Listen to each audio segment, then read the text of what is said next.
ពីនាងនៅឆ្ងាយពីគ្នាតែវេលាជានាងកំណត់ឲ្យពួកយើងគឺប្រកាសជាគូនិស្ស័យព្រមលិខិតអ្នកគ្មានមេត្តា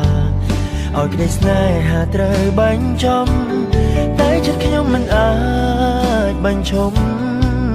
មិនអាចស្អមរូបអូនបានឡើយមិនទាន់ដល់ពេលវេល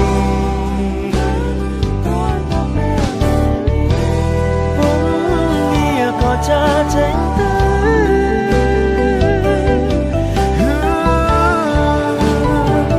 សម្បត្តិនិស្ស័យរលាយក្តីស្នេហ៍យើងហើយអូនអើយមិនអាចបកក្រោយវាហួងអង្ហើយត្រាត្រឲ្យបងមិនអាចបំភ្លេចបើសិនជាតិក្រោយមានពិនសូមឲ្យជីវិតផុតរឿងបែបនេះកុំឲ្យជូរចត់ផុតរឿងកំសត់សម្បត្តិនិស្ស័យ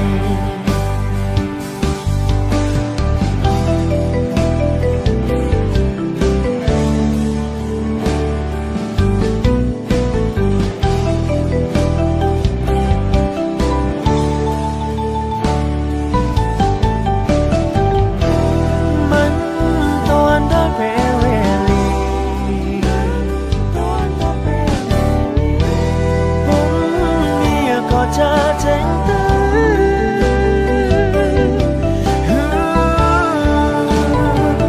សម្បត្តិនិស្ស័យរ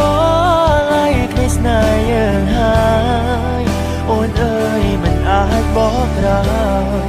វាហួងអង្ហើយត្រាត្រឲ្យបងមិនអាចបំភ្លេច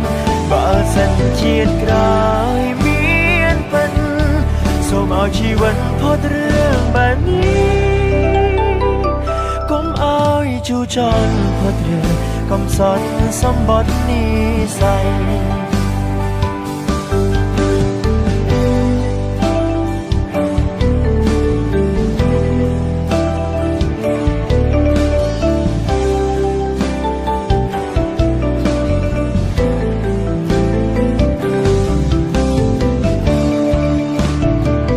សម្បត្តិនិស្ស័យ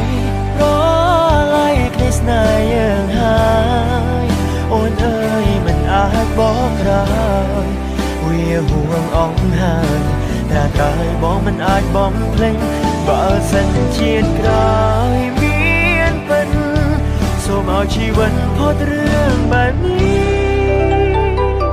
កុំឲ្យជូរចត់ផុតរឿងកំសត់សម្បត្តិនិស្ស័យកុំឲ្យជូរចត់ផុតរឿងកំសត់សម្បត្តិនិស្ស័យ